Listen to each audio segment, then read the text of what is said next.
pour installer une culture de changement dans une entreprise, il faut d'abord étudier la culture qui entoure cette entreprise. Tout changement crée une rupture où on ne sait pas si finalement les nouvelles méthodes vont pouvoir répondre aux besoins. Il est important d'avoir une transparence sur la démarche et sur l'avancement du déploiement de ce plan d'action. Madame Jihan Bin Slimane, bonjour. Bonjour. Je vous remercie d'avoir accepté notre invitation. Je vous en prie, c'est moi qui vous remercie. Aujourd'hui, nous allons parler de la culture de changement en entreprise. Oui. Première question, comment parvenir à créer et ancrer une culture de changement en entreprise? Ce qu'il faut savoir, c'est que la globalisation, déjà depuis quelques dizaines d'années, a poussé les entreprises et également les sociétés, différentes sociétés, à muter, à changer.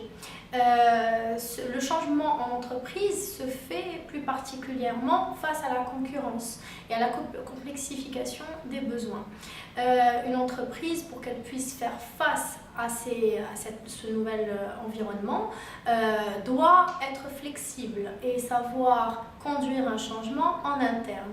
Donc il y a deux aspects à retenir de cette conduite du changement. Il y a un aspect qui est organisationnel, qui est beaucoup plus structurel, factuel. Il concerne les moyens, les supports, les services par exemple, l'organisation par service, un système d'information, voilà. Le deuxième aspect comprend beaucoup plus une dimension humaine.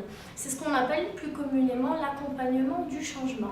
Pour que un changement d'un système d'information puisse se faire dans une entreprise, par exemple, il faut s'assurer que les acteurs ou les utilisateurs sur chaque poste vont pouvoir assurer ce changement et être opérationnels dessus.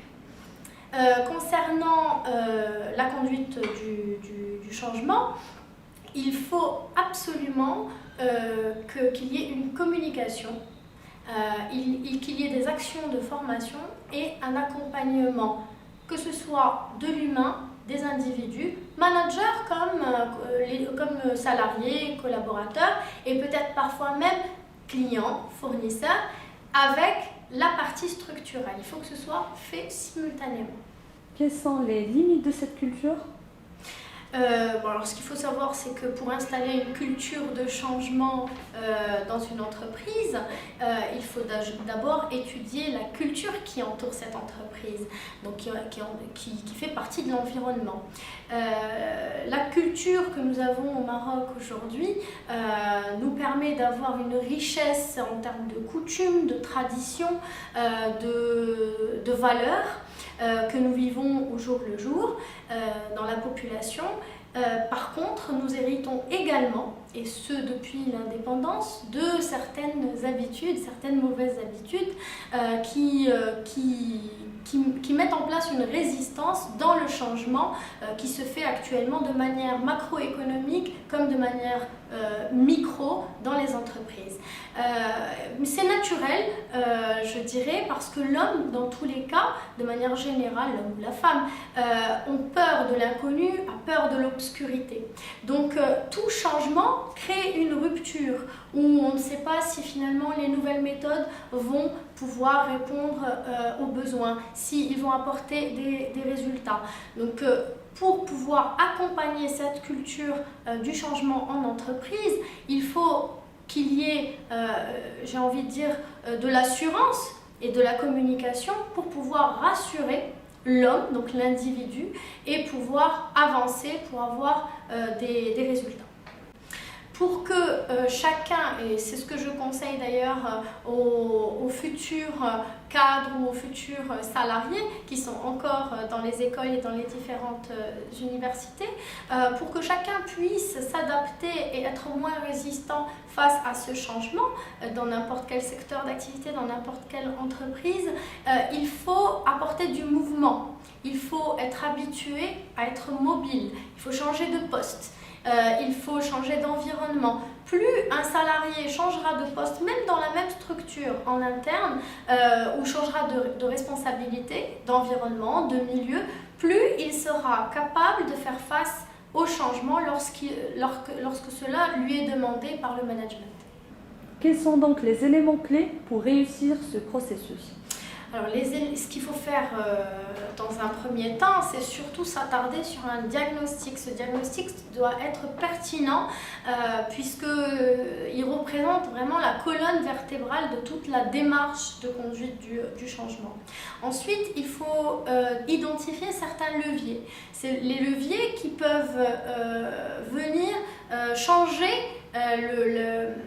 l'axe d'évolution de cette conduite du changement. Ces leviers vont donner lieu à un plan d'action clair à l'aide d'indicateurs, tout simplement des indicateurs de performance et des indicateurs de conduite du changement.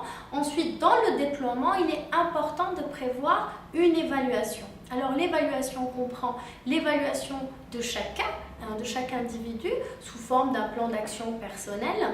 Il est important que chaque salarié puisse s'auto-évaluer simultanément avec l'évaluation du plan d'action et voir où il en est par rapport à ce qu'on avait au départ, le point A, et là où on souhaite en arriver, le point B, le point final, pour donner des résultats assez rapidement.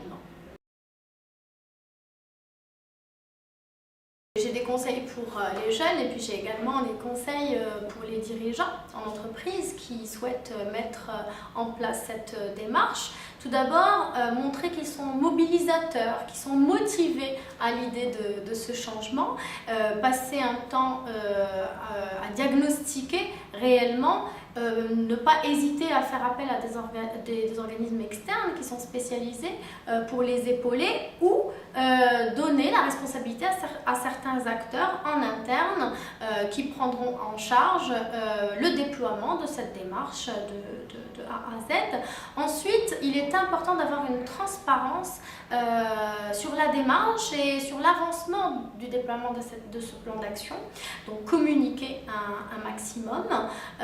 Et enfin, travailler davantage les comportements plutôt que les attitudes en accompagnant le changement tout simplement avec les salariés.